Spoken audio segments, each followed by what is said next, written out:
মুখ্যমন্ত্ৰী জীৱন প্ৰেৰণা আঁচনি এই আঁচনিখনৰ কথা কেইদিনমান আগত ঘোষণা কৰিছিল। এতিয়া আজি আমাৰ মুখ্যমন্ত্ৰী হিমন্ত বিশ্ব শৰ্মা ছাৰে তেখেতে 1 নৱেম্বৰৰ পৰা মুখ্যমন্ত্ৰী জীৱন প্ৰেৰণা আঁচনিখনৰ অনলাইন ষ্টাৰ্ট কৰাৰ কথা কৈছে।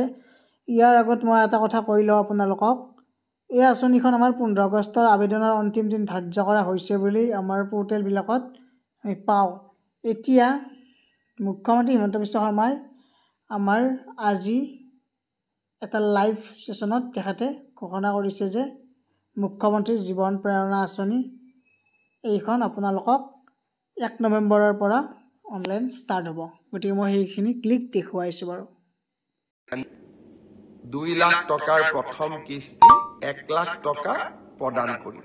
আপুনি কৈছিলে যে 2025 চনত BA BSc পাছ কৰা ছাত্ৰ ছাত্ৰীসকলক আমি প্ৰত্যেক মাহত 2500 টকাকৈ দিয়াৰ আঁচনি এখন ৰূপায়ণ কৰিম, মুখ্যমন্ত্ৰী জীৱন প্ৰেৰণা আঁচনি।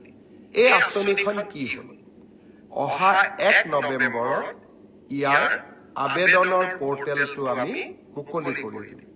আপোনালোকে আবেদন কৰিব পাৰিব।